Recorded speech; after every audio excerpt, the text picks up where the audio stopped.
I'm Savannah Brooks, and I'm 35 years old. Last Friday morning, I was sitting in my rented truck pulling into my driveway when my sister Lila's car stopped me cold. It was a brand new Mercedes, parked directly in front, blocking my house, with my front door completely propped open for moving boxes. My house, my hard work, except the new keys, were held by one person, Lila Evelyn Brooks, my younger sister. My mother gave away an $85,000 investment of my house on the exact day I was finally supposed to move into it myself, and nobody told me. Not my mother, not my father, not Lila. When I called my mom, she said 6 words I'll never unhear. She needs this house way more. She could steal my $85,000, but not find the courage to tell my face. So I called up Great Aunt Beatrice, and my guest list included one lawyer who made my sister call me screaming at 2:30 in the morning. Before I take you back to that morning, please take a moment to like and subscribe and drop your location and local time in the comments. I love knowing where you're listening from. Now let me take you back to the moment I realized that 35 years of sacrificing my own peace was 35 years too many. Growing up, my space was never truly mine. I was born in 1991, Lila in 1994. You would think growing up in a spacious 4-bedroom house meant we could at least have our own separate lives. You would be wrong. Every year, whatever was mine eventually became Lila's, the big bedroom with the window seat. It was mine until Lila turned 8 and decided she wanted it. My mother did not even hesitate. Lila needs more room for her dollhouses, Savannah. You can take the small guest room. When I turned 16 and bought a beat-up Honda with my own babysitting money, my mother forced me to give Lila the keys for her weekend dates. She needs it to impress her friends, Savannah. Stop being so selfish. I ate dinner in silence while Lila paraded around in clothes I paid for. I never complained. I told myself that wanting to keep what belonged to me made me a bad sister, that if I was generous enough, accommodating enough, they would finally respect my boundaries. They never did. The only person who ever understood me was my grandmother's sister, my Great Aunt Beatrice. She is a fierce, independent woman who always smelled of peppermint and old books. When I was 12, she pulled me aside and handed me a heavy iron lockbox. Her deep brown eyes locked onto mine. "A woman needs a place and a thing that belongs only to her," she whispered, squeezing my hand with surprising strength. "Protect your space, Savannah. Don't let anyone take your foundation." I kept that lockbox hidden under my bed, filling it with every single dollar I earned, dreaming of a door that only I held the key to. Here is what you need to know about Lila and me right now. I am an emergency room nurse at the city hospital. I work grueling 16-hour shifts, often coming home smelling of harsh bleach, stale coffee, and exhaustion. I have lived in a tiny, cramped, leaky apartment for 10 years, living on instant noodles so I could save exactly $85,000 for a down payment. Nobody handed me a single penny. Lila, meanwhile, works part-time as a social media influencer. She just had a lavish $50,000 wedding 3 months ago, entirely paid for by our mother, Delilah. None of this bothers me. What bothers me is the phone calls. Every Tuesday my mother calls me, and every Tuesday the conversation is the same. Lila's new husband doesn't like their rental apartment. Lila needs a bigger backyard for her golden retriever. Lila is so stressed about finding a permanent home. The call lasts 15 minutes. 14 are about Lila's housing complaints. The last minute is my mother saying, "Well, I should let you go. Love you, honey." The last time my mother asked about my grueling hospital shifts was 5 months ago, and the question was actually just a setup to ask, "Can you lend your sister $800? Her honeymoon went over budget. I exist in the margins of my mother's life, a shadow standing behind Lila's spotlight. Being ignored does not leave a physical bruise. It just leaves a cold, empty room in your heart where a mother's warmth should be. Last Tuesday was supposed to be my victory. I sat alone in a cold leather chair at the bank, my hand physically shaking with pure, unadulterated joy as I signed the thick stack of mortgage papers. The house was finally mine, a beautiful 3-bedroom craftsman home with original hardwood floors and a wraparound porch. I was so blinded by my own pride that I made the biggest, most foolish mistake of my life. I gave my mother a spare silver key for absolute emergencies. A massive winter storm delayed my physical move-in by exactly 48 hours. 2 days. That was all the window my mother needed. She didn't just hold the key, she used the cover of the storm to hire a rapid-moving crew and physically transplant my sister's entire life into my space while I was trapped doing back-to-back shifts at the hospital. It is a Friday morning, moving day. I pull my rented U-Haul truck up to my new driveway. the morning sun hitting the roof of my beautiful house. But as I shift the truck into park, my stomach drops straight into my shoes. Parked right in the middle of my driveway is Lila's brand new Mercedes. The front door of my house is propped wide open. I jump out of the truck, my boots crunching violently on the gravel. I sprint up the porch steps, my heart hammering against my ribs. There, standing in my pristine living room, is Lila's new husband, casually operating a power drill to install a brand new deadbolt into my front door. Through the hallway, I see Lila happily unboxing her expensive crystal wedding glasses on my granite kitchen island.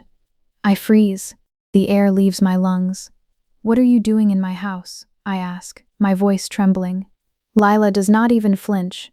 She places a glass down and looks at me like I am a confused delivery driver. "Oh, Mom didn't call you? We're moving in. Mom gave us the keys. She said since we just got married and you're single, we need this house way more than you do." I stare at her perfectly manicured hands for 12 long seconds. My chest does not ache. My eyes do not sting with tears. I just feel a strange, heavy, terrifying clarity. Like a massive steel door I have been pushing against for years just slammed shut and locked from the other side.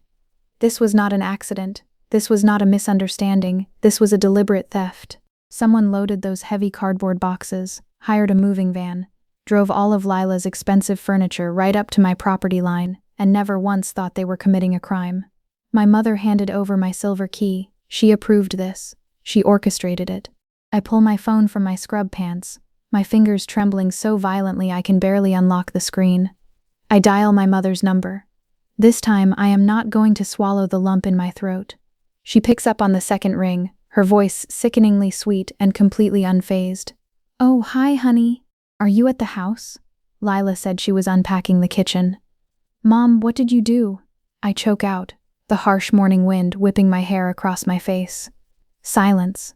2 seconds. 3, 4. I can hear her sipping her morning tea. "Savannah, don't start." Her voice is careful now. The exact tone she uses when she is deciding how to make me the bad guy. "Your sister just got married. She is starting a family. You work 16-hour shifts at the hospital. You are never even home. You don't need 3 bedrooms and a yard." "I paid for it." I scream, the sound tearing through my throat. "I saved for 10 years. That is my mortgage." She exhales, that sharp, annoyed breath she does when she feels cornered. "Lila has been very stressed since the wedding. She needs this house more than you do. Stop being so selfish, Savannah. We are family. You can stay in your apartment for another year or 2. It's not your house to give away." "I am not in the mood for your dramatics," she says flatly. "When am I dramatic, Mom? Name one time I have ever asked you for a single dime." "One. Nothing." She has nothing. "I don't want to fight about this," she says, and then she hangs up. I stand on my own front porch, holding a dead phone, and listen to the sharp whir of the power drill as Lila's husband destroys my front door lock. That is it. That is the whole conversation. No explanation, no guilt. Just her favorite word for me, dramatic, and a dial tone. She never calls back. But this time something is different, because I don't walk away either. 10 minutes later, my phone buzzes in my hand. It is Blair, my cousin. "Savannah, I need to tell you something." Her voice is low, disgusted. "I just saw Facebook." "What about it?" I ask, my eyes locked on Lila carrying a box of my favorite brand of coffee inside. "Lila just posted a photo holding the keys on your porch. The caption says, 'So blessed, we just moved into our dream home.'" "But Savannah, that's not the worst part." Blair pauses, taking a shaky breath. "Your mom commented on the picture. She told the whole family that you generously surrendered your house to the newlyweds because you felt your apartment was better for your hospital commute. She said you are the best sister in the world for giving them your house." I lean against the cold metal of the U-Haul truck and let that sink in. My mother did not just steal my home. She built a cover story. She manufactured a version of me, the cooperative, busy, self-sacrificing Savannah who cheerfully handed over the deed. A version that makes Lila look blessed and my mother look like a peacemaker. If I stay quiet, that fiction becomes real. Every aunt, uncle, and cousin will think Savannah chose to give it away. "Blair," I whisper, my voice hollow. "She isn't just stealing my house. She is stealing my reality." I march back up the wooden steps, my blood boiling. I grab the door handle, but before I can pull it open, Lila's husband blocks the frame. He crosses his thick arms, blocking my path. Whoa, Savannah, give us some space to unpack. Don't cause a scene on our first day. Don't cause a scene, I gasp, staring at his smug face. Get out of my house. Lila yells from inside, her voice dripping with annoyance. Mom said you were fine with this. It's fine, Savannah. Don't make this weird. Don't make this weird. Like I am the one making it weird by wanting to sleep in the house I bought. I walk back to my truck and lock the doors. I call my father George Brooks, 62 years old, retired postal worker, world-class conflict avoider. He answers with a heavy sigh. Your mother handles the real estate in the family, sweetheart, he mumbles weakly. She stole my keys, Dad.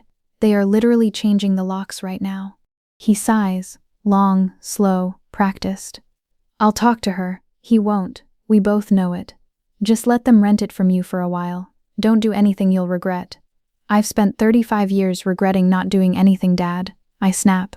He doesn't have a response for that. We hang up. I sit in the driver's seat, my knuckles white on the steering wheel. I am entirely alone. Then I remember the lockbox. I remember the smell of peppermint.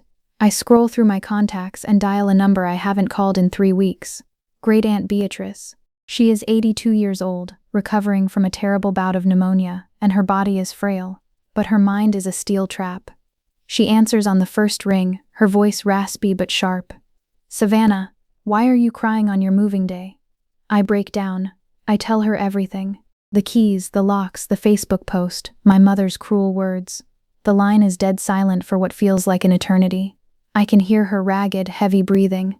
Then, the rasp in her voice vanishes, replaced by a cold, terrifying authority. Savannah, Beatrice says slowly, her words cutting through the air like glass. Go rent a motel room for tonight. Do not argue with them. Do not cause a scene. But Aunt B, my house, let them unpack their little boxes, Beatrice interrupts, a dark, dangerous edge to her tone. I am calling my lawyer. Then I am booking a flight, because what your mother doesn't know is that she doesn't own the ground she walks on. I do. I pull my rented truck into the parking lot of the Starlight Motel, the neon sign flickering with a harsh, broken buzz. The room I rent smells of stale cigarette smoke and industrial cleaner, a cruel, nauseating contrast to the fresh pine and polished wood of the home I just bought. Instead of opening cardboard boxes in my own living room, I sit on the lumpy, sagging mattress and open my laptop. A video call connects, and Great Aunt Beatrice's face fills the screen. She looks pale and frail from her illness, but her eyes are burning with a fierce, protective fire. Beside her sits Mr. Sterling, a ruthless, sharp-suited corporate lawyer with a leather briefcase that looks more expensive than my car. We have pulled the county property records, Savannah, Mr. Sterling says, his voice smooth and lethal. Your name is the only name on the deed. Your mother committed criminal trespass and fraud by distributing keys to a property she holds zero legal claim to. We are drafting the emergency eviction papers right now. I stare at the screen, tears finally blurring my vision. Here is the thing about having your foundation stolen at 35. You realize how much you have outsourced your own self-respect. I have spent so many years adjusting to whatever Lila wanted that I almost walked away from my own mortgage without a fight. At 8 p.m., I order a greasy diner burger and tell myself not to look at my phone. The plan is simple. Don't check Instagram. Don't think about my beautiful craftsman house. Don't think about Lila sleeping in my bedroom. The plan lasts 45 minutes. My thumb opens the app before my brain can stop it. And there it is. Lila is broadcasting an Instagram live. The venue is my house. Home renovation day 1, she squeals to her thousands of followers. I watch in absolute stomach-churning horror as her husband takes a thick paint roller covered in cheap, chalky white paint and rolls it right over my beautiful, original 1920s oak hardwood floors. My mother stands in the background, handing Lila a glass of expensive champagne. The caption reads, "Helping my baby girl settle into her forever home." I scroll through 50 comments from aunts, uncles, and cousins. Not one of them mentions my name. Not one says, "Isn't this Savannah's house?" I don't exist in any frame of this narrative. I have been edited out. Blair texts at 10:30 p.m., "Your mom told everyone that the bank was going to deny your loan anyway, so Lila and her husband swooped in to save the property from foreclosure." I stare at the message. My mother invented a Savannah who failed financially, a Savannah who needed rescuing. She didn't just erase me from the property line. She built a ghost version of me who is grateful for Lila's charity. But the ultimate gut punch didn't come from a screen. It came the next evening. Mrs. Gable, the elderly, high-status neighbor I had met during the home inspection, called me. "Savannah, darling," she chirped. "Your sister and her lovely husband are throwing a last-minute neighborhood meet-and-greet tonight. Are you coming?" My blood ran freezing cold. They weren't just unpacking. They were aggressively claiming my territory. I didn't cry. I put on my nursing scrubs, the exact ones that paid for that house, and drove straight over. I stood on the sidewalk and watched through my own bay windows. Lila was pouring expensive wine, playing the wealthy homeowner, while Trent bragged loudly to the neighbors about his tech investments. I walked right up to the porch, catching Mrs. Gable's eye. I didn't scream. I just loudly said, "Lila, make sure you don't scratch the floors I just paid $85,000 for. Have a great party." Trent's face drained of color as the neighbors fell dead silent. I turned and walked away, leaving them choking on their own lies. 3 days later, my mother calls. She sounds like she is floating on a cloud of fresh paint fumes and victory. "The house looks wonderful, honey. Lila is so happy. I wish you could have come by to help them unpack." I gripped my phone tighter. "You told the family my loan was denied, Mom." "Well, I assumed it would be, with your credit," she lies smoothly. Silence. The floating stops. I can hear her recalibrating, cycling through the options in her head. Deflect, minimize, redirect. She picks all three. "I don't know why you have to be so bitter, Savannah. This is Lila's fresh start. You live at the hospital anyway. That is my mortgage, my down payment. You're being dramatic. Your father and I love you equally." There it is, the word dramatic, the one she reaches for whenever I have the nerve to say something out loud instead of swallowing it. "Then name one thing I have ever owned that you haven't given to her, Mom. Just one." "Nothing." She's quiet so long I think the call dropped. But I can still hear her breathing. Short, agitated little breaths, the kind that come right before she either cries or hangs up. "I can't talk to you when you're like this," she says. The line goes dead. I set my phone on the cheap motel nightstand. My mother just hung up on me for asking why she gave my house away. And she's the one who feels wronged. George calls that evening. His voice has the tired sandpaper quality of a man who's been coached on what to say and doesn't believe any of it. "Your mother is very stressed about the renovations, sweetheart." "About what, Dad? That I noticed she stole my house, or that I said something?" He sighs. "Can you just let this one go for the family? They already painted the floors." "Which family?" "The one that forgot whose name is on the deed." "Nobody forgot you, Savannah. We just—" He stops. The sentence dies in his mouth because there's nowhere honest for it to go. "You just what?" "It got complicated with the moving trucks. And Lila was so excited. He is building a bridge out of excuses and running out of planks." "Dad, were you at the house?" "You know I was." "Did you think about me even once while you were standing in my kitchen, drinking champagne?" He doesn't answer right away. When he does, his voice is smaller. "I thought about you, but you didn't say anything to stop them." "No. And he's calling me now to ask me to let it go. Just don't do anything you'll regret." "I've spent 35 years regretting not doing anything, Dad." He hangs up with a quiet, "Good night, sweetheart." I sit on the edge of the lumpy mattress and pull my wrinkled nursing scrubs from my duffel bag. I have to wake up at 4 a.m. to go save lives at the hospital, while my sister sleeps in my stolen bed. I run my hands over the rough fabric of my uniform, feeling the heavy, suffocating weight of my reality. I open Facebook one more time. George's profile. He posted a photo from the house 3 hours ago. Him, Delilah, and Lila on my wraparound porch. Caption: "Proud dad, helping my baby girl move in." Baby girl? Singular. My father didn't forget me. He stood in my stolen house, smiled for a camera, and chose the version of his family that was easier to hold. Sitting on that lumpy motel bed, staring at my father's glowing Facebook post, I want to pause and say something directly to you. If you have ever been told that wanting to sleep in a bed you paid for makes you difficult, selfish, or dramatic, you are not. You are just awake to their manipulation. If this story is hitting close to home, if you have ever been the child expected to sacrifice everything for the golden child, hit that subscribe button and leave a comment telling me, have you ever had your hard work stolen by family? I read every single one. Now let me tell you what happened next. Because the truth about my sister's perfect marriage was about to spill out. It is 3 p.m. the next day. I am 12 hours into a grueling shift in the emergency room. The air smells sharply of iodine, rubbing alcohol, and cold panic. My feet ache in my nursing clogs, and my spine feels like it is made of crushed glass. I am sitting in the tiny fluorescent-lit break room, staring blankly at a lukewarm cup of bitter coffee. The first crack in my sister's perfect facade shows up where I am not looking for it.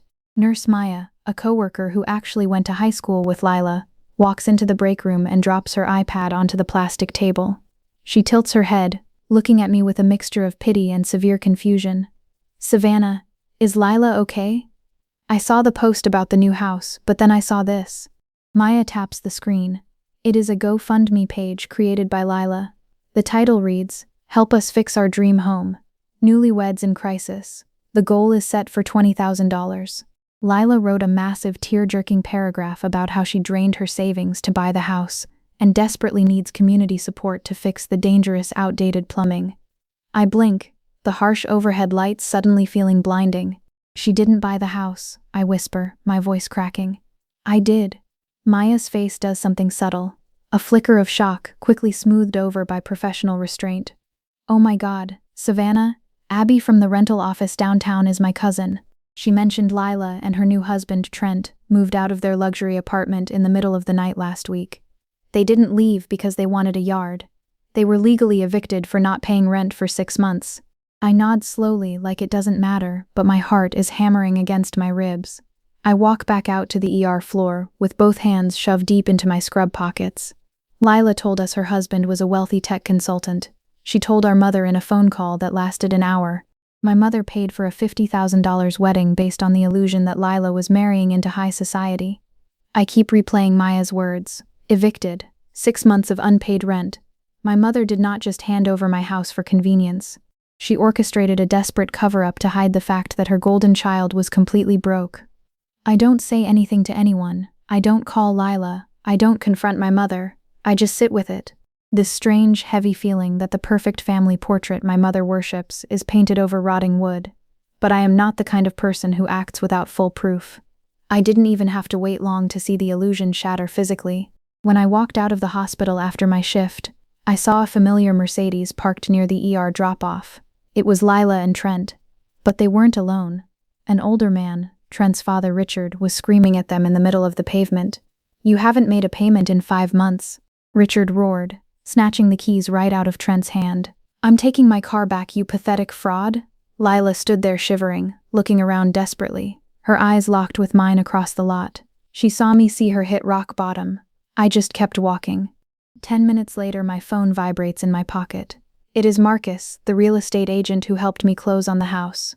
I answer it in the supply closet, surrounded by boxes of latex gloves and gauze. "Savannah, I am so confused," Marcus says, his voice tight with concern. "A contractor just called my office asking for the property lines on your new address. He said a woman named Lila hired him to tear down the backyard shed. He ran a background check on her husband, Trent, for the financing plan. But it was worse than just a shed." Marcus's voice dropped to a terrified whisper. "Savannah, Trent didn't just apply for construction. He applied for a massive $40,000 home equity loan against your property.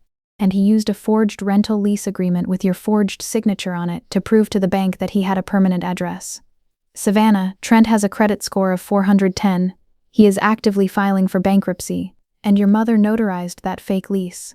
I close my eyes, leaning my heavy head against the cool metal shelving. "They broke in, Marcus. My mother gave them a key." Marcus gasps loudly. "That is a felony, Savannah. You need to call the police right now." "I have someone better than the police," I say, my voice suddenly turning to cold steel. I end the call and dial Great Aunt Beatrice. She answers immediately. The sound of her steady breathing is the only comforting thing I have heard in days. "Aunt B, they are bankrupt. Lila and Trent were evicted. They are squatting in my house because they have absolutely nowhere else to go, and they are trying to leverage my deed with forged documents." Aunt B chuckles, a dark, raspy sound that sends shivers down my spine. "I suspected as much," she says. "Your mother has always preferred a beautiful lie over an ugly truth.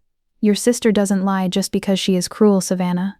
She lies because she is terrified that without the money, without the image, your mother won't look at her the same way." I sit with that, because Beatrice just described the exact engine that has been running my family for 32 years. Delilah's love isn't unconditional. It is a performance review. Mr. Sterling is flying in with me tomorrow morning. Beatrice continues, her voice dropping to a dangerous low whisper. He has the emergency eviction papers for Lila, but I am bringing a separate document for your mother. What document? I ask, my breath catching in my throat. 20 years ago, when your father lost his pension, your mother begged me for a bailout to save their house, Beatrice reveals, her words dripping with decades of buried secrets. I paid off their debt, but I never gave the house back to her. I hold the deed to Delilah's house, Savannah, and tomorrow I am giving her a 30-day notice to pack her bags. She wants to enable thieves. She can go be homeless with them.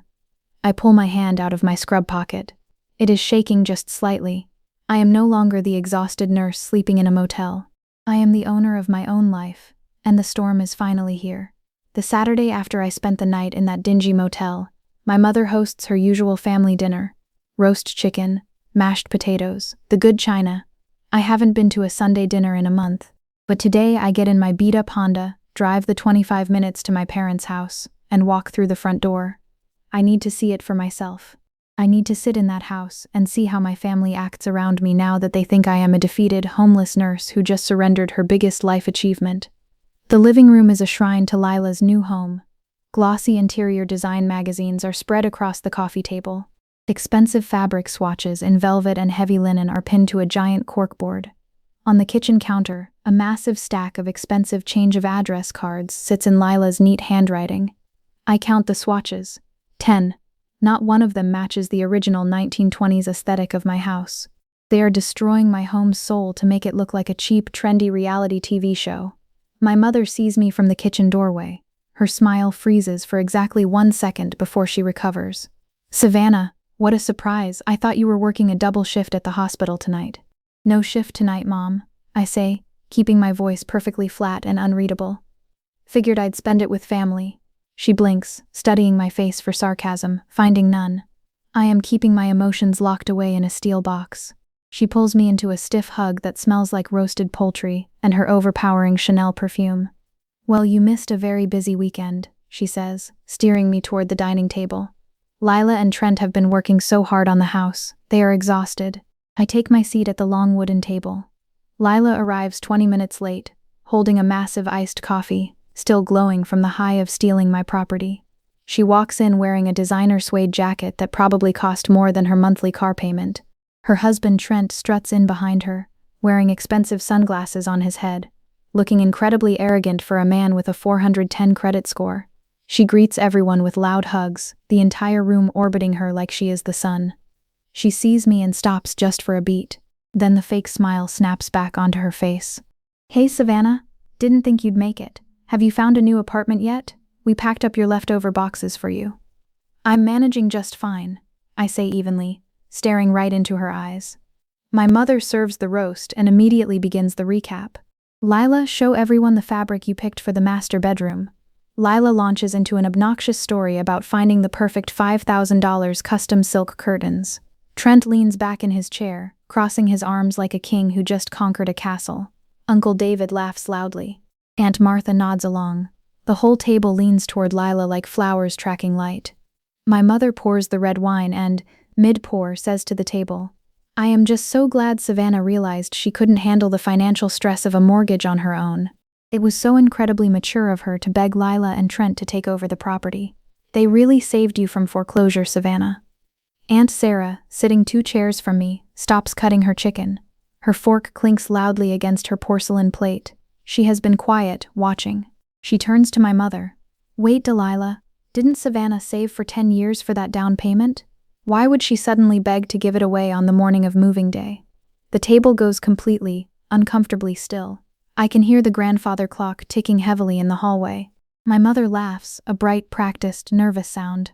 Oh, Savannah just gets easily overwhelmed. The plumbing issues alone would have crushed her. Right, honey? Every face at the table turns to me. I can feel them waiting for me to nod along, to play the version my mother has written. The easy Savannah, the self-sacrificing Savannah who cheerfully walked away from an $85,000 investment. I didn't give the house away, Mom, I say quietly, my voice slicing through the thick tension. My name is the only one on the deed. I was just locked out. Silence. Uncle David violently coughs into his cloth napkin. Trent's smug grin instantly vanishes. Lila stares fiercely at her plate, her knuckles turning white as she grips her fork. My mother's smile hardens at the edges like cooling wax. Aunt Sarah looks from me to Delilah, her expression shifting from confusion into something quieter, something like absolute disgust. After dinner, my mother raises her wine glass. She does this all the time. The Brooks family toast. "I just want to say," she begins, her voice warm but slightly shaking now, "how proud I am of Lila and Trent, starting their new life in a beautiful forever home. You two deserve the world." Everyone awkwardly raises their glass. To Lila and Trent, the words hang in the air like toxic smoke. Not a syllable for me, not a word about the fact that they are drinking to a stolen house. Suddenly, my phone vibrates violently in my pocket. I pull it out under the table, shielding the screen. It is a text message from Mr. Sterling, Aunt Bee's lawyer. It is a photo of Great Aunt Beatrice sitting in the back of a black luxury car at the airport. She is holding 2 thick manila folders. The text reads, "Touchdown. The eviction notices are signed by the judge. We strike at dawn." Aunt Sarah doesn't raise her glass right away. She waits. Then she leans toward me, her voice low enough that only I can hear over the clinking glasses. "I know what your mother did, Savannah. I called the county clerk yesterday." I look at her. She is watching me with steady, furious eyes. The kind of look that says, "I see the truth and I am on your side." "Thank you, Aunt Sarah," I whisper. "You shouldn't let them get away with this," she whispers back, patting my hand firmly under the heavy wooden table. It is a small thing. 2 seconds of human warmth from Aunt Sarah, the only person in this room who acknowledged the horrific crime happening in plain sight. It cracks something open in my chest that I have been keeping sealed for 35 years. I don't cry. I just memorize the heavy, furious feeling because I am going to need it for the war starting tomorrow morning. Lila catches me in the hallway on my way to the bathroom. She blocks the narrow passage, crossing her arms tight against her expensive suede jacket. "What was that at the table, Savannah?" "What was what?" "That lie about the deed. You made Mom uncomfortable. You're embarrassing Trent in front of the family." I let out a harsh, dry laugh. Embarrassing Trent. Lila, Trent has a 410 credit score. You two were evicted last week. You are bankrupt. I know the truth. Lila's face drains of all color. The smugness violently evaporates, replaced by pure naked panic. She shifts her weight, uncrosses her arms, and crosses them again. How do you know that?" she stammers, her voice dropping to a panicked whisper. "Because when you hire a contractor to tear down a shed on property you don't own, the real estate agent gets a phone call," I say, my voice cold and steady as ice. "Did you really think you could squat in my house and I wouldn't find out about your financial ruin?" Lila's jaw tightens. Her breathing becomes shallow and erratic. "You don't understand. Trent lost his biggest client. We had nowhere to go. Mom said you wouldn't mind staying in your apartment. You don't have a husband, Savannah. You don't know what it's like to have people relying on you. So you stole my house to keep up the illusion that you married a rich man?" I ask, staring at her perfectly manicured nails. She pushes off the wall, tears welling in her eyes, and calls toward the dining room in a high, hysterical pitch. Mom, can you come here? Savannah is threatening me." I watch her run back to our mother, and something heavy and solid settles inside me. Not anger, not sadness. Absolute clarity. This isn't between me and Lila. Lila is just a weak parasite playing a role she was assigned at birth. The true architect of this theft is in the kitchen loading the dishwasher, pretending she didn't hear a word. This was always between me and Delilah. I leave before dessert. I don't say goodbye to my mother or Trent. At the front door, Aunt Sarah catches my arm. "You okay, honey?" "I will be, I promise. Call me if you need anything. I mean it," she says, squeezing my shoulder. I drive back to the Starlight Motel with the windows rolled down. The freezing night air whips through the car. Inside my depressing, chemical-smelling room, I open my laptop. I open a new document and title it, Moving Day Part 2. 2 words I have never looked forward to so much in my life. I type out a text to Mr. Sterling. "I am ready. What time tomorrow?" 3 minutes later, a reply lights up my screen. 7 a.m. sharp. Be at your property. Do not bring the police yet. Beatrice wants to handle this personally. I close my laptop, brush my teeth over the stained motel sink, and lie down on the lumpy mattress. For the first time in 35 years, I feel a strange sense of dangerous peace. I am not the victim anymore. I am the owner.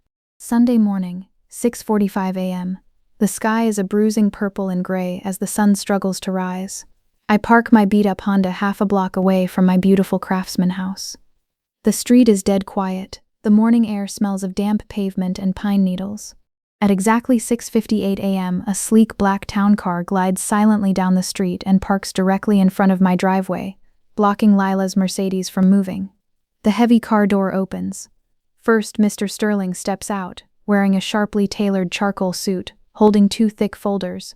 Then he turns and offers a hand to Great Aunt Beatrice. She is wearing a heavy, expensive black wool coat and a silk scarf. She looks frail, holding a wooden cane with a silver handle. But when she lifts her chin, her eyes are terrifying. She looks like a queen arriving to execute a traitor. I walk up to them, my boots clicking softly on the asphalt. "Good morning, Savannah," Beatrice says, her voice raspy but echoing loudly in the quiet street. "Are you ready to take out the trash?" "Yes, Aunt B." Mr. Sterling strides up the porch stairs. He does not knock. He raises a heavy gloved fist and pounds on my newly installed front door so hard the glass panes rattle. Bang, bang, bang. We wait. The house is silent. He pounds again, louder this time. Bang, bang, bang. "Open the door." Finally, the lock clicks. Lila pulls the door open, wearing an expensive silk robe, her hair a messy tangle of sleep. Her eyes are puffy and half-closed. "What the hell is going on?" she mumbles, rubbing her eyes. Then she sees me. Then she sees the terrifying corporate lawyer. And then she sees Great Aunt Beatrice standing on the bottom step, leaning on her silver cane. Lila freezes. The sleepy confusion on her face instantly morphs into pure, white-hot terror. "Aunt Beatrice? I thought, Mom said you were dying in the hospital." Beatrice smiles. It is not a warm smile. It is the smile of a predator. "I lived, Lila," she rasps. "Now pack your bags. You have exactly 1 hour to vacate Savannah's property, or Mr. Sterling here will have you arrested for felony squatting." Lila stands frozen in the doorway, the cold morning wind whipping her expensive silk robe around her ankles. The table has not just turned, it has been violently flipped.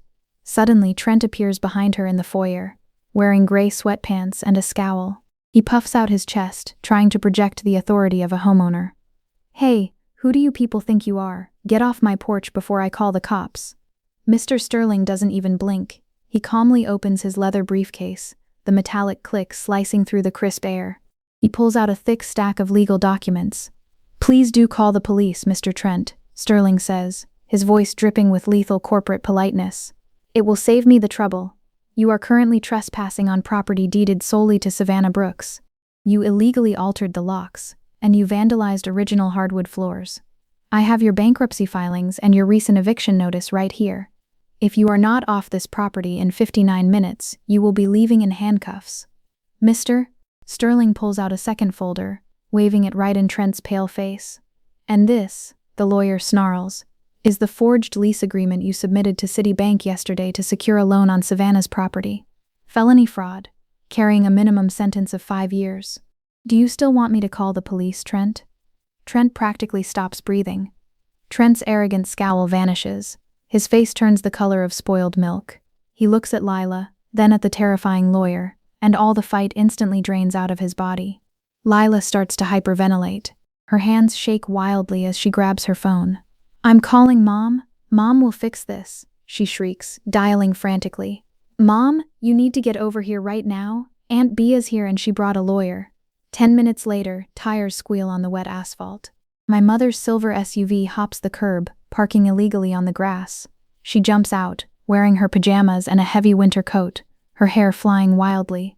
She storms up the walkway, her eyes locked furiously on me. "Savannah Brooks, what on earth are you doing? Tell these people to leave your sister alone. Have you lost your mind?" I don't say a word. I don't have to. Great Aunt Beatrice steps out from the shadow of the porch awning.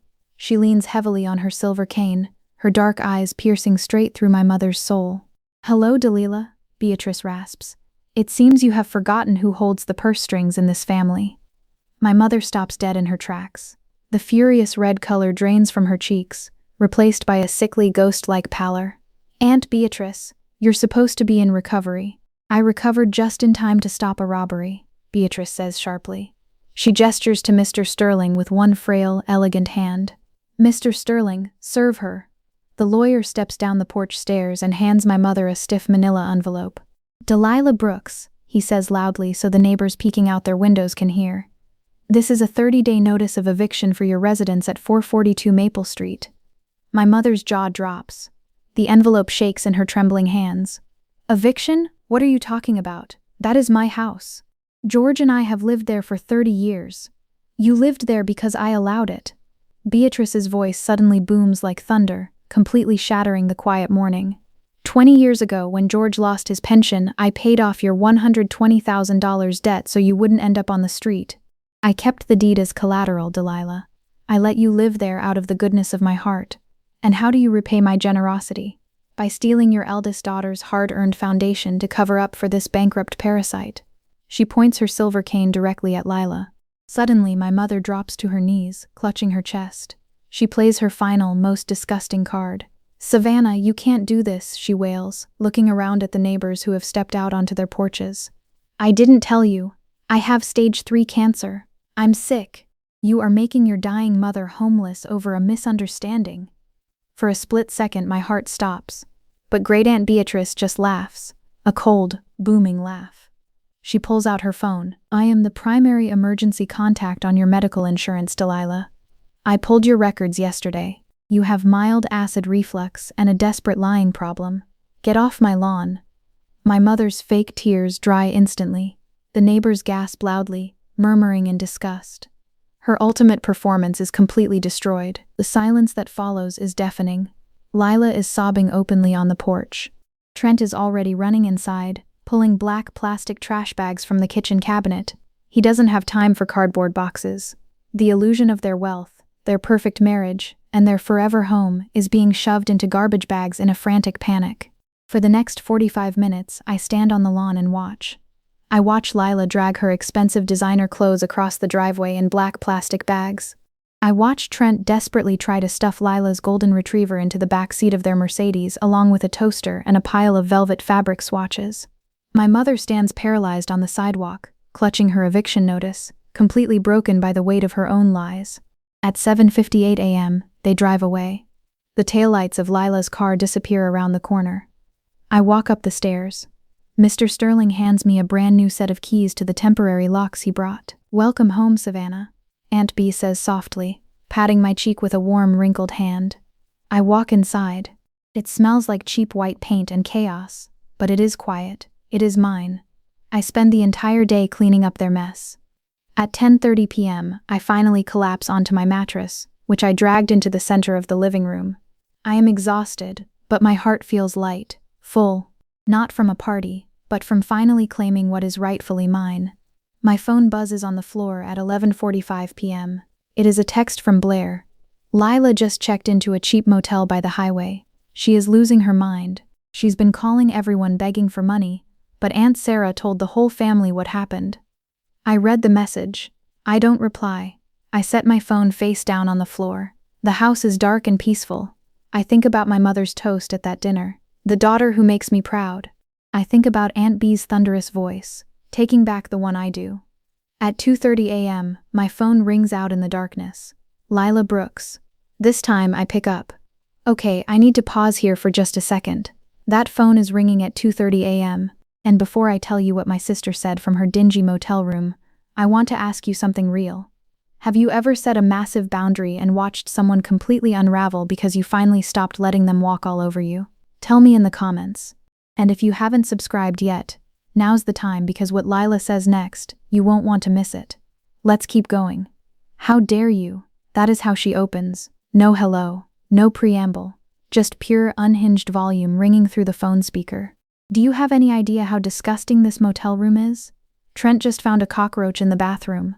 How could you throw your own sister out onto the street like a stray dog? I sit up on my mattress in the middle of my empty, paint fume-smelling living room. I keep my voice dead level. You weren't thrown out onto the street, Lila. You were evicted from a house you tried to steal. Mom gave us the keys. It was supposed to be a family arrangement, she screams, her voice cracking with desperation. Trent's credit cards are completely maxed out. My accounts are frozen. You need to wire me $500 right now to cover this room for the week, Savannah. You owe me for humiliating Trent in front of that lawyer. I owe you? I ask, my voice dropping to a dangerous whisper. You destroyed my original 1920s hardwood floors. You broke my front door lock. You lied to the entire family that I couldn't afford my own mortgage. I don't owe you a single dime, Lila. I owe you a massive bill for property damage. Silence. 6 seconds. I can hear the rumble of a highway semi-truck passing outside her cheap motel window. I can hear her ragged, shallow breathing, the sound of someone whose protective armor just shattered completely. Savannah, please, she says, her voice suddenly small, terrified. Trent is furious. He's blaming me for all of this. He says if we don't get back into that house, he's leaving me. Then he never loved you, Lila. He just loved the illusion of your wealth, I say. I don't wait for her to respond. I hang up. I set the phone down. I don't turn it back over. The $50,000 wedding and the fake luxury life are already collapsing into dust. Monday morning, 9:30 a.m. My mother's name lights up on my screen. She has been crying. I can tell before she says a single word by the wet, fractured quality of her breathing. But she isn't crying over Lila this time. She is crying for herself. Savannah, she is serious, my mother sobs, the sound echoing hollowly. Aunt Beatrice actually sent men to place a for sale sign on our front lawn this morning. You have to call her, honey. You have to tell her to stop the eviction. We have lived here for 30 years. What did you expect, Mom? You literally handed over my life savings to a squatter. I was just trying to help Lila. She was in a terrible financial crisis. I couldn't let my baby girl be homeless. I close my eyes, counting to 3, breathing in the scent of my own house. But you were perfectly fine letting me be homeless, Mom. You were perfectly fine locking me out of the house I worked 16-hour shifts for 10 years to buy. That's different, she wails. You are strong, Savannah. You always figure things out. Lila needs me. The crying stops because I stop responding. The line goes cold. When she speaks again, her voice has that tight, brittle quality, the one that means she is switching from victim to the offensive. You are destroying this family over a piece of property, Savannah. No, Mom, I say quietly. Great Aunt Beatrice is taking back her property, just like I took back mine. I hang up. 15 minutes later, a text from my father, George. Your mother is packing boxes and weeping. Can you please talk to Beatrice so we can move past this? I read it twice. Then I put my phone in a drawer and go grab a metal scraper. I have cheap white paint to scrape off my floors. At 1 p.m., a heavy knock sounds at my front door. It is George, but he isn't standing there empty-handed. He is wearing his old denim work overalls, holding a gallon of heavy-duty floor stripper and a rented industrial floor sander. He looks at the welcome mat like it owes him an explanation. I let him in. We don't go to the kitchen. We sit right there on the ruined living room floor. He doesn't start right away. He opens the chemical stripper and pours a small amount onto a rag, staring at the toxic fumes rising into the air. I know we haven't been fair to you, sweetheart, he says finally, his voice thick with shame. Then why didn't you stop her, Dad? When she took my keys? When she let them move in? Why did you stand on my porch and take a picture for Facebook? He rubs the chemical rag hard against Lila's cheap white paint. Because I was a coward, Savannah. Because 20 years ago when I lost my pension, your mother covered for me. She begged Aunt Beatrice for the money, and she never let me forget it. It was easier to let her rule the house than to stand up to her. Easier for who? I ask. For me, he admits, looking up. His eyes are red at the edges. I'm sorry, Savannah. I am so sorry. I let the apology sit. I don't rush to accept it. I don't brush it off. I let it take up space in my empty, echoing living room. I don't need you to fight Mom, Dad. I just needed you to protect me. He nods slowly. His gaze drifts toward the hallway, where Great Aunt Beatrice's old, heavy iron lockbox sits on my windowsill, the one she gave me when I was 12. I see you now, he says quietly. I should have seen you a long time ago. Yeah, you should have. We sit with the silence. It is not comfortable, but it is honest. For the next 3 hours, my father stays on his hands and knees, scrubbing and sanding the paint off my floors until his knuckles bleed. He doesn't complain once. When he finally leaves, I close the door. I don't feel entirely healed, but I feel heard. And right now, that's enough. That night, I sit on my mattress and type the hardest message I have ever written. Not because the words are complicated, but because they are simple. I open our family group chat. Delilah, George, Lila, me. I type. I love this family, but I am done pretending that being the responsible one means I have to be the sacrificial lamb. I am not asking for apologies. I am telling you what I need going forward. I am not your bank. I am not your backup housing. I am Savannah. If that is too much to respect, then we need space. This isn't a punishment. This is me protecting my foundation. I read it 4 times. Delete nothing. Hit send. The message sits in the chat, read by all 3 for 3 hours without a single reply. My house is quiet. I make a cup of tea. I wait without expecting. At 9:30 p.m., Blair texts me privately. I'm proud of you. At 10 p.m., Aunt Sarah texts. Good for you, honey. At 11:30 p.m., Lila replies in the family chat. This is so selfish. You're making me the villain when I am literally sitting in a motel room crying. I read her message. I don't reply. There is nothing to say to someone who looks at a stolen house and still sees themselves as the victim. My mother never responds in the group chat. But George sends me a private message at 12:30 a.m. 6 words, no punctuation, no emoji. Just the bare minimum of acknowledgement from a man who is slowly learning that silence has a heavy cost. I am packing her boxes, Savannah. It is not a complete fix, but it is a start. The cracks in my family spread quietly, the way they always do. Not a massive explosion, but a slow, steady leak that floods the entire foundation. That week, Aunt Sarah calls Delilah. Why did you tell us Savannah couldn't afford her mortgage, Delilah? I spoke to the county clerk. Savannah bought that house outright. You let Trent change her locks. I hear about this from Blair, who heard it from Aunt Sarah's daughter. The family gossip network, the exact same network my mother used to spread her fake cover stories, is now carrying the heavy, ugly truth. My mother fumbles on the phone. She tells Aunt Sarah it was a real estate misunderstanding and that Savannah overreacted. Aunt Sarah doesn't push, but she doesn't let it go either. By Thursday, 3 branches of the Brooks family are quietly discussing whether Delilah really committed a felony to cover up her favorite daughter's bankruptcy. The second crack hits at a weekend barbecue at Uncle David's house. Trent, desperate and sweating, corners Uncle David near the grill and asks the question no one dares to ask out loud. Hey Dave, I'm launching a new tech startup. I need a quick $10,000 investment, guaranteed return. Uncle David flips a burger, his eyes narrowing. An investment, Trent?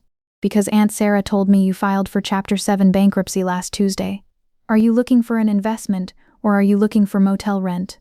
Trent's face flushes a deep, angry purple. He stammers, drops his beer, and practically runs to his car. Blair texts me that night. People are connecting the dots. The eviction, the bankruptcy, the stolen keys. Nobody is screaming it out loud yet, but the questions are piling up like bricks. I don't respond with a victory dance. I don't feel triumphant. I just feel the strange, flat exhaustion of watching a fake plastic castle finally melt in the sun. I didn't hold a lighter to it. I just stopped pretending it was made of stone. 3 weeks later, the absolute worst happens for Lila. Blair calls me while I am charting patient records at the hospital. Savannah, Trent left her, Blair whispers, sounding genuinely shocked. He took the Mercedes, which was in his dad's name anyway, and he just drove off.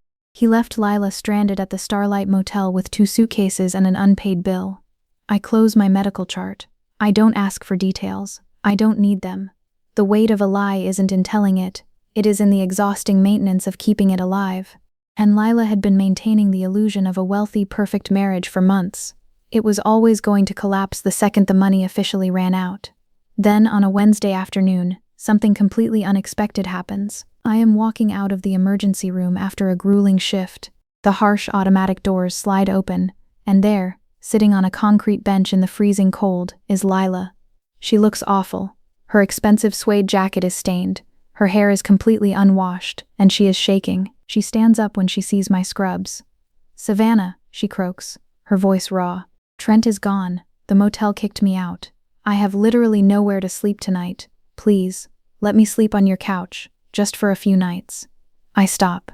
I look at my younger sister, the golden child, the one who watched her husband destroy my beautiful hardwood floors with a smile on her face. I could say yes, I could deflect, but I have spent 35 years swallowing the truth to keep the peace. No, Lila, I say firmly, my voice echoing in the cold parking lot. You didn't just need a place to stay. You tried to steal my home and erase my name from the deed so you could play pretend. I am not your safety net anymore. She bursts into loud, ugly sobs, sinking back down onto the concrete bench. She doesn't fight back. She doesn't call me dramatic. She just cries the tears of someone who has finally hit rock bottom. I reach into my scrub pocket, pull out a $20 bill, and hand it to her. Buy a hot meal, then call Mom. She is the one who created this version of you. She can figure out how to house you. I walk to my car and drive away. That evening, my mother calls. Her voice is different. Not crying, not sharp, just flat and bone-tired. Lila is here with me, Savannah, in my living room, among the moving boxes. That's my mother's story to manage, not mine. But she knows something has permanently shifted. I pause. I could say nothing, but I need her to hear reality. I know that you spent $50,000 on a wedding for a man who abandoned your daughter at a cheap motel.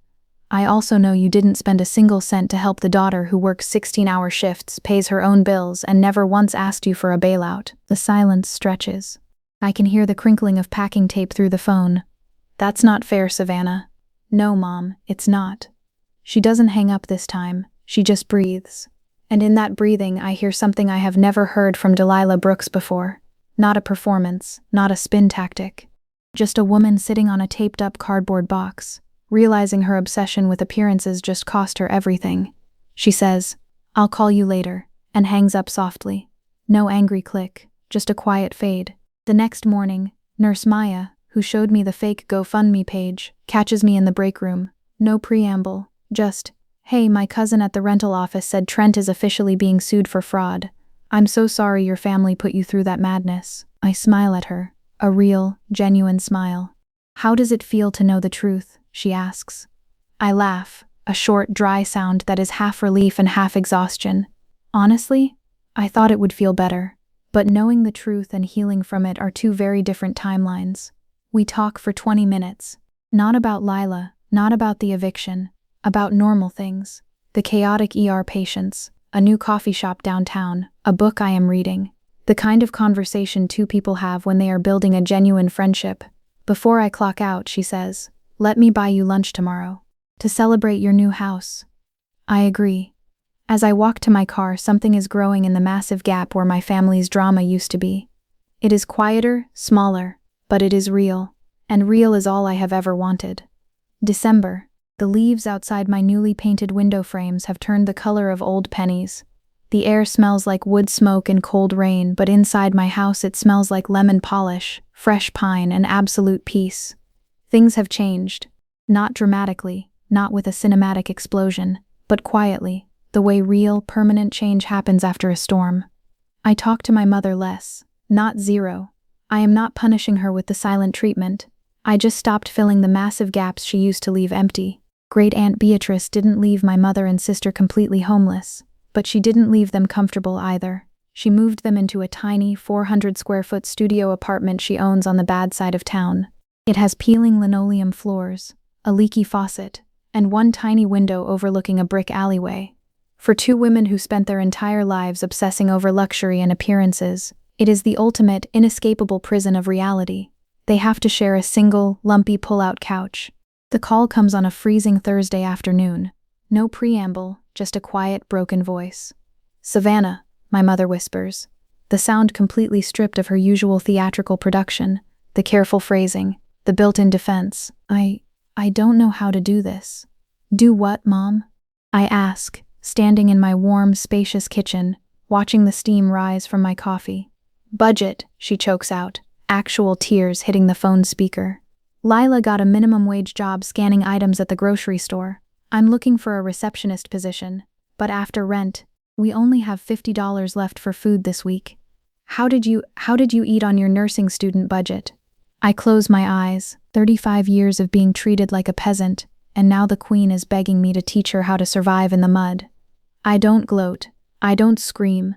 I don't rush to say it's okay, because it's not okay. "Rice, dried beans, and frozen vegetables, Mom. You buy them in bulk. I'll email you my old spreadsheet." "Thank you," she cries softly. She doesn't ask for a loan. She knows the Bank of Savannah is permanently closed. When she hangs up, she says, "I love you, Savannah." She says my name like she is learning it for the very first time. George calls me every Friday, but today he doesn't call. He just knocks on my beautiful, restored front door. He is wearing his heavy winter coat, holding a small manila envelope and a shiny object. "Just dropping off some mail that got forwarded to the old house," he says gently. Then he reaches into his pocket and hands me a heavy, polished brass key. I changed the locks on the old house for Aunt B, he explains, looking down at his worn work boots. But I had this one specially made for you. For this house. It's the only master key. Nobody else gets one, Savannah. Not even me. Not ever. I take the brass key. It is heavy, cold, and perfect. Thank you, Dad, I whisper. He doesn't ask to come inside. He knows he needs to earn his way back into my life, one step at a time, but it is a start. Lila hasn't spoken to me since the night she begged for my couch. Nurse Maya told me Trent officially filed for divorce, throwing Lila completely under the bus to shield himself from the massive fraud debt they racked up together. Maybe Lila will learn how to build an honest life from the ground up in that tiny, cramped studio apartment. Maybe she won't. I can't control that. I never could. Late December. I am sitting alone on my original 1920s oak hardwood floors. My father managed to strip away every single drop of Lila's cheap white paint, restoring the wood to its rich, warm, honey-colored glory. Sunlight cuts through the window in long diagonal lines. I pull Great Aunt Beatrice's heavy iron lockbox onto my lap, the one she gave me when I was 12. I unlock it with a sharp click. Inside, I place the official notarized deed to the house. Savannah Brooks, sole owner, no co-signers, no family arrangements, just mine. I snap the heavy iron lid shut and lock it. I am in the center of my own life, not standing at the edge, not locked out in the cold, not sacrificed to keep someone else's illusion alive. I spent 35 years waiting to be invited into my own family's warmth, waiting for a key, waiting for a single moment where my mother looked at me and said, "Your hard work matters." Turns out, I was always allowed to build my own foundation, and the door I built, it locks perfectly from the inside. And that is my story. I didn't get a petty revenge. I got a permanent foundation. I got my home, my peace, and my undeniable worth. If you have ever been the one expected to quietly sacrifice everything for someone else's illusion, I hope this story reminds you that your foundation is yours to protect. You do not have to set yourself on fire just to keep toxic family members warm. If this journey resonated with you, if you felt that heavy, satisfying click of the lock right alongside me, hit that like button and subscribe.